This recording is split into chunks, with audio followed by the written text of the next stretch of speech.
حميم. تنزيل الكتاب من الله العزيز العليم. غافر الذنب وقابل التوب شديد العقاب ذي الطول لا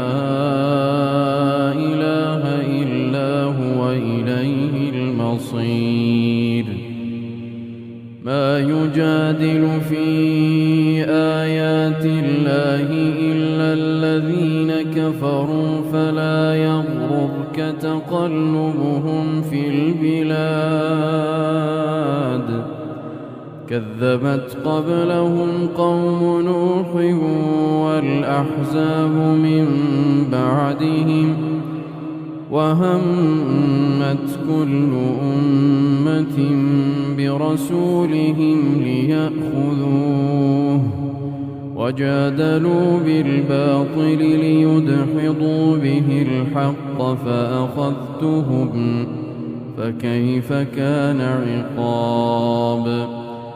وكذلك حقت كلمة ربك على الذين كفروا أنهم أصحاب النار. الذين يحملون العرش ومن حوله يسبحون بحمد ربهم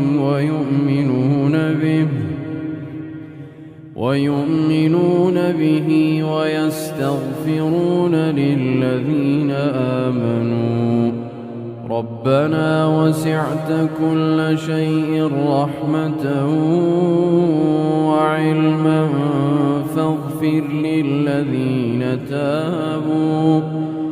فاغفر للذين تابوا واتبعوا سبيلك وقهم عذاب الجحيم. ربنا وأدخلهم جنات عدن التي وعدتهم ومن صلح من آبائهم وأزواجهم وذرياتهم إنك أنت العزيز الحكيم. وقهم السيئات ومن تق السيئات يومئذ فقد رحمته وذلك هو الفوز العظيم. إن الذين كفروا ينادون لمقت الله أكبر من مقتكم أنفسكم إذ تدعون إلى الإيمان فتكفرون. قالوا ربنا أمتنا اثنتين وأحييتنا اثنتين فاعترفنا بذنوبنا فهل إلى خروج من سبيل. ذلكم بأنه إذا دعي الله وحده كفرتم وإن يشرك ذلكم بأنه إذا دعي الله وحده كفرتم وإن يشرك به تؤمنوا فالحكم لله العلي الكبير. هو الذي يريكم آياته وينزل لكم من السماء رزقا وما يتذكر إلا من ينيب. فادعوا الله مخلصين له الدين ولو كره الكافرون. رفيع الدرجات ذو العرش يلقي الروح من أمره على من يشاء من عباده لينذر يوم التلاق يوم هم بارزون لا يخفى على الله منهم شيء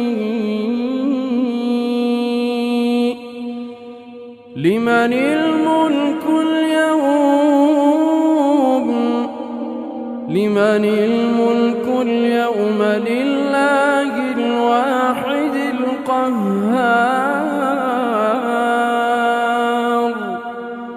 اليوم تجزى كل نفس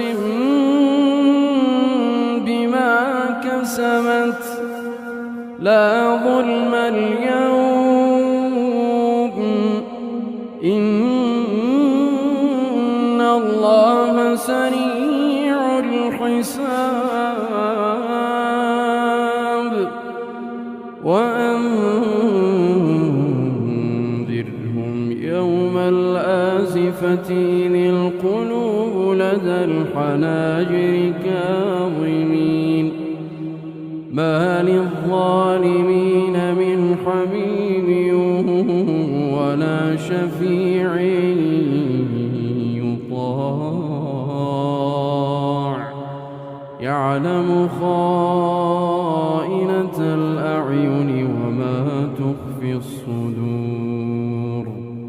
والله يقضي بالحق والذين يدعون من دونه لا يقضون بشيء إن الله هو السميع البصير أولم يسيروا في الأرض فينظروا كيف كان عاقبة الذين كانوا من قبلهم كانوا هم أشد منهم قوة وآثارا في الأرض فأخذهم الله بذنوبهم وما كان لهم من الله من واق ذلك بأنهم كانت تأتيهم رسلهم بالبينات فكفروا فأخذهم الله إنه قوي شديد العقاب ولقد أرسلنا موسى بآياتنا وسلطان مبين إلى فرعون وهامان وقارون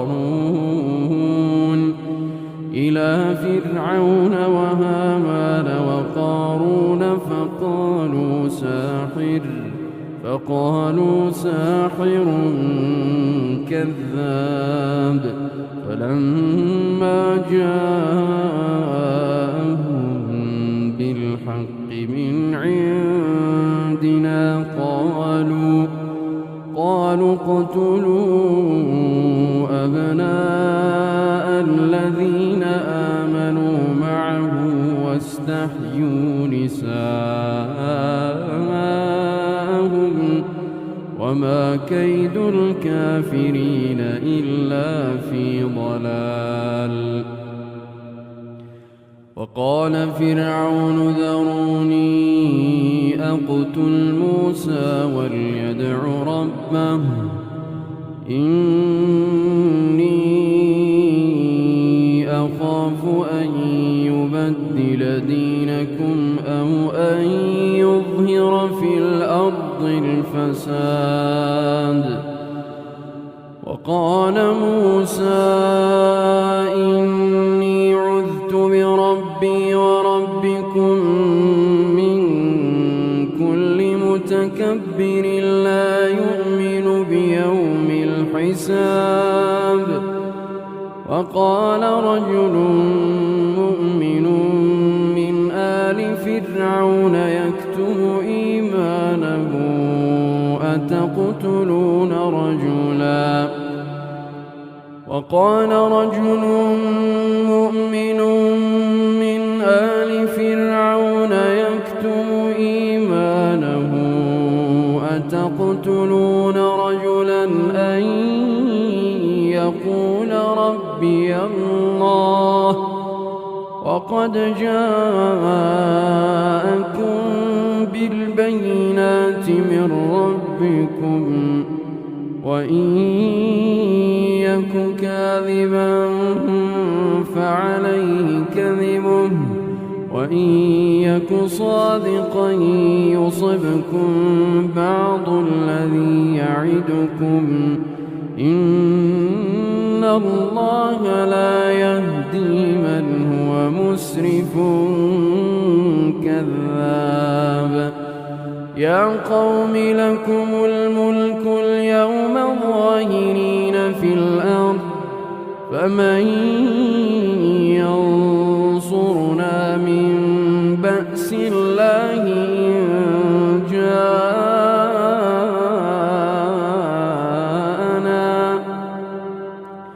قال فرعون ما أريكم إلا ما أرى وما أهديكم إلا سبيل الرشاد وقال الذي آمن يا قوم إني أخاف عليكم مثل يوم الأحزاب مثل دأب قوم نوح وعاد وثمود والذين من بعدهم وما الله يريد ظلما للعباد ويا قوم إني أخاف عليكم يوم التناد يوم تولون مدبرين ما لكم من الله من عاصم ومن يضلل الله فما له من هاد ولقد جاءكم يوسف من قبل بالبينات فما زلتم في شك مما جاءكم به حتى إذا هلك قلتم لن يبعث الله من بعده رسولا كذلك يضل الله من هو مسرف مرتاب الذين يجادلون في آيات الله بغير سلطان أتاهم كبر مقتا عند الله وعند الذين آمنوا كذلك يطبع الله على كل قلب متكبر جبار وقال فرعون يا هامان ابن لي صرحا لعلي أبلغ أسباب السماوات فأطلع إلى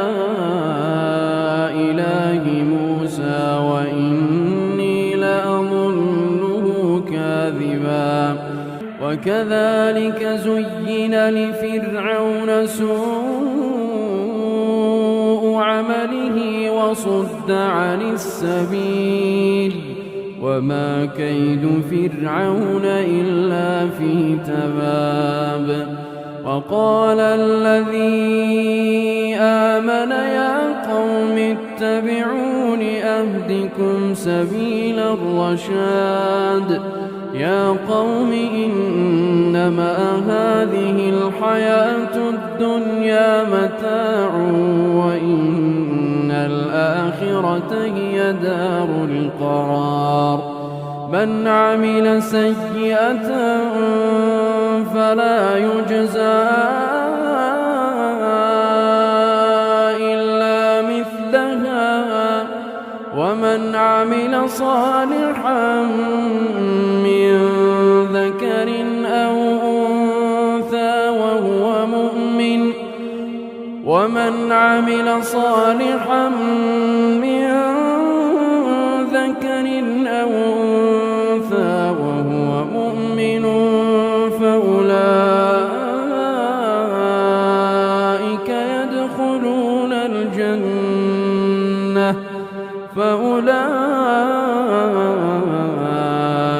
يدخلون الجنة يرزقون فيها بغير حساب. ويا قوم ما لي أدعوكم إلى النجاة وتدعونني إلى النار تدعونني لأكفر بالله وأشرك به ما ليس لي به علم وأنا أدعوكم إلى العزيز الغفار. لا جرم أن ما تدعونني إليه ليس له دعوة في الدنيا ولا في الآخرة وأن مردنا إلى الله وأن المسرفين هم أصحاب النار. فستذكرون ما أقول لكم وأفوض أمري إلى الله إن الله بصير بالعباد. فوقاه الله سيئات ما مكروا وحاق بآل فرعون سوء العذاب. النار يعرضون عليها غدوا وعشيا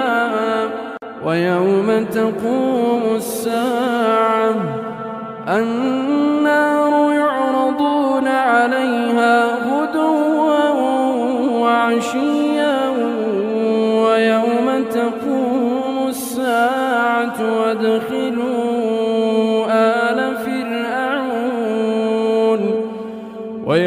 تقوم الساعة أدخلوا آل فرعون أشد العذاب. وإذ يتحاجون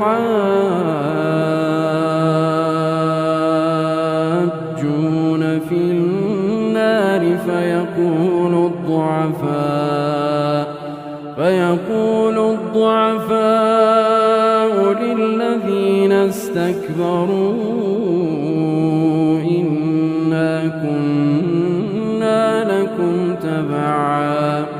فهل أنتم مغنون عنا نصيبا من النار. قال الذين استكبروا إنا كل فيها إن الله قد حكم بين العباد. وقال الذين في النار لخزنة جهنم ادعوا ربكم وقال الذين في النار لخزنة جهنم ادعوا ربكم يخفف عنا يوما من العذاب. قالوا أولم تك تأتيكم رسلكم بالبينات قالوا بلى قالوا فادعوا وما دعاء الكافرين إلا الحلال إنا لننصر رسلنا والذين آمنوا في الحياة الدنيا ويوم يقوم الأشهاد يوم لا ينفع الظالمين معذرتهم ولهم اللعنة ولهم سوء الدار ولقد آتينا موسى الهدى وأورثنا بني إسرائيل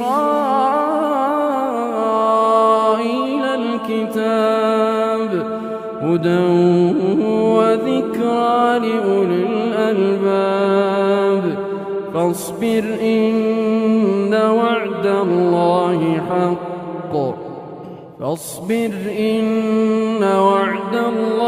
حق واستغفر لذنبك وسبح بحمد ربك بالعشي والإبكار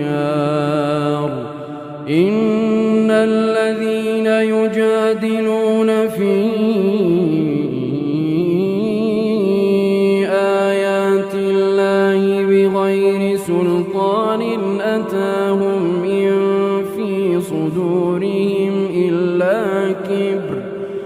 إن في صدورهم إلا كبر ما هم ببالغيه فاستعذ بالله إنه هو السميع البصير لخلق السماوات والأرض أكبر من خلق الناس ولكن أكثر الناس لا يعلمون وما يستوي الأعمى والبصير والذين آمنوا وعملوا الصالحات ولا المسيء وما يستوي الأعمى والبصير والذين آمنوا وعملوا الصالحات ولا المسيء قليلا ما تتذكرون إن الساعة لآتية لا ريب فيها ولكن أكثر الناس لا يؤمنون وقال ربكم ادعوني أستجب لكم إن الذين يستكبرون عن عبادتي سيدخلون جهنم داخرين الله الذي جعل لكم الليل لتسكنوا فيه والنهار مبصرا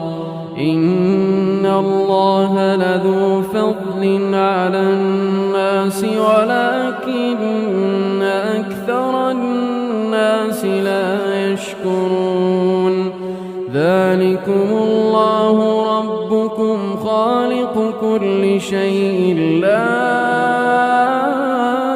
إله إلا هو فأنى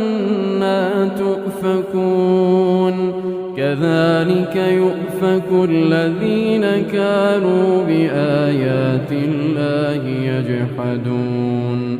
الله الذي جعل لكم الأرض قرارا والسماء بناء وصوركم فأحسن صوركم ورزقكم من الطيبات ذلكم الله ربكم فتبارك الله رب العالمين هو الحي لا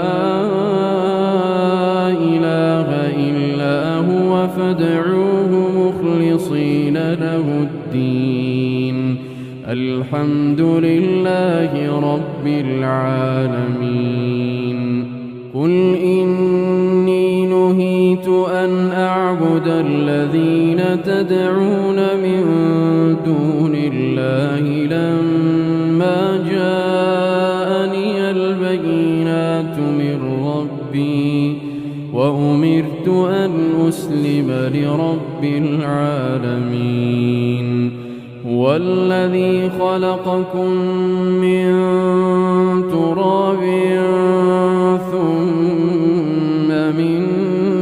نطفة ثم من علقة ثم يخرجكم طفلا ثم لتبلغوا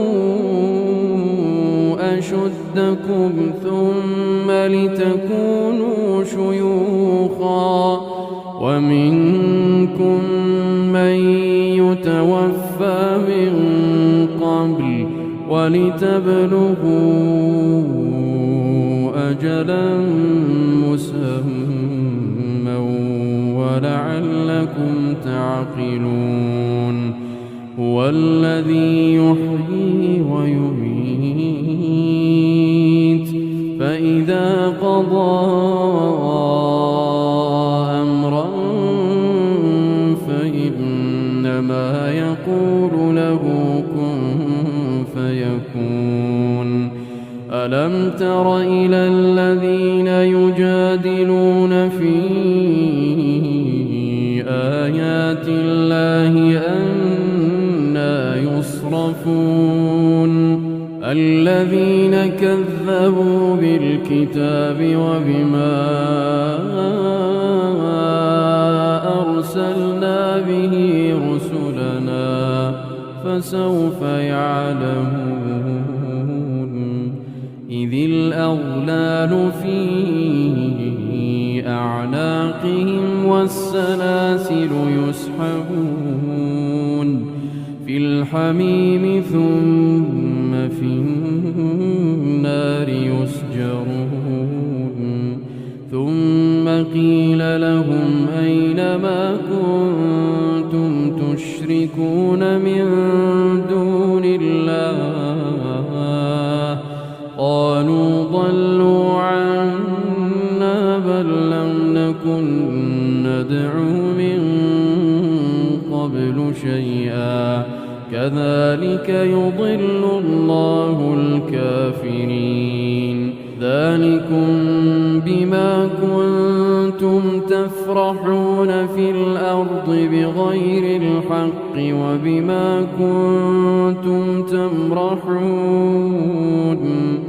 ادخلوا أبواب جهنم خالدين فيها فبئس مثوى المتكبرين. فاصبر إن وعد الله حق فإما نرينك بعض الذي نعدهم أو نتوفينك فإلينا يرجعون. ولقد أرسلنا رسلا من قبلك منهم من قصصنا عليك ومنهم من لم نقصص عليك وما كان لرسول أن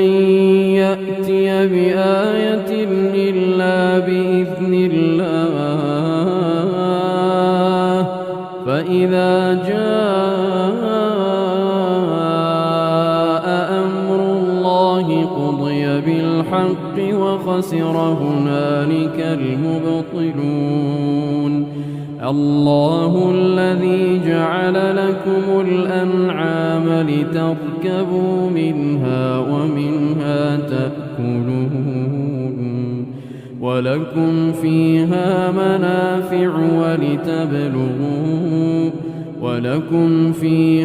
منافع ولتبلغوا عليها حاجة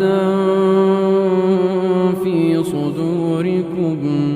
وعليها وعلى الفلك تحملون ويريكم آياته فأي آيات الله تنكرون أفلم يسيروا في الأرض فينظروا كيف كان عاقبة الذين من قبلهم كانوا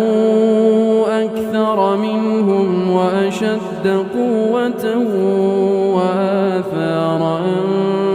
في الأرض فما أغنى عنهم ما كانوا يكسبون فلما جاءتهم رسلهم بالبينات فرحوا بما عندهم من العلم وحاق بهم ما كانوا به يستهزئون فلما رأوا بأسنا قالوا